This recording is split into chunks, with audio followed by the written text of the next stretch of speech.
Hi everyone, this is a video about the prospective questions that you'll do every week. There's 2 steps to them. If I say anything different from the syllabus, this is my general disclaimer because I suppose it's happened. If I say anything different from the syllabus, we'll go with the syllabus. This should really add some color and some maybe extra information that the syllabus doesn't give you.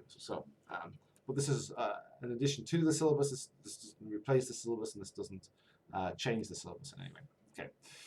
So perspective questions are this. I want you to look at the reading, and I want these perspective questions to be based primarily on the theoretical academic reading that I will designate on the module, so you'll know which reading I mean for this. They should be focused on that. They shouldn't be focused on the articles. If they are focused on the articles, then you'll lose points, right? They're submitted through a portal into Beagle. You won't have to worry about that. But if there are any, you won't have to. When I say you won't have to worry about that, you don't have to log into somewhere. You don't have to go anywhere different. It's all on Canvas.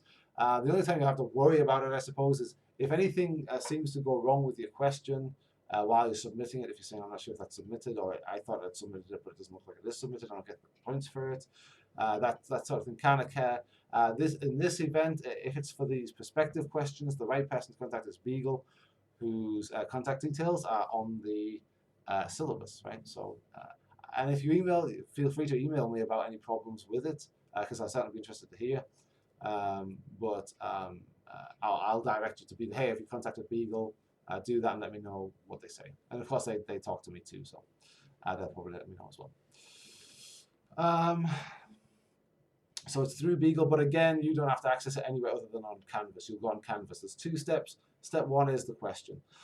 It's based on the theoretical reading. It has a quote from the reading, something that you found interesting and insightful, and something that's prompted a question in you, something that's caused you to ask a question. That's the question that you write down. So give me the quote, give me the question that you would ask. And what I will do, well, wait a second, I'm getting ahead of myself. That's step 1. Step 2 is this. You'll go in after everybody's done theirs. You'll go in and you'll read what the other students in the class, and you'll see some questions that you like and some questions that you don't. What I'd like you to do is to upvote at least 1 or 2. Check the instructions. I think it's only 1. Let me check the instructions right now as we speak. But you'll check over that. You'll have a look at their questions, and then you'll upvote a number of them. Now this is important because you won't get any points without upvoting them, and so that's step 2. You'll go in and you'll upvote. Now, when you've done that, of course, that's what leads to me looking and seeing which are the more popular questions, and I'll do an answer to those questions. I'll do a response to those questions, and I'll give you an answer and sort of shore up my answer, back up my answer to those questions, right, from the reading. Now, those answers, those videos, I'm doing them sort of certainly having read the readings, right, and having read readings like this for a long time. But it should form sort of a minimum standard. Right, the way I answer the questions on a video should form sort of a minimum standard for how you answer them. Maybe similar questions on an essay in the midterm and the final. Right, so that should give you an idea. If you watch what I do, be forgiving, right? Take the best bits of what I do, I suppose, and know that should be a baseline as well, right?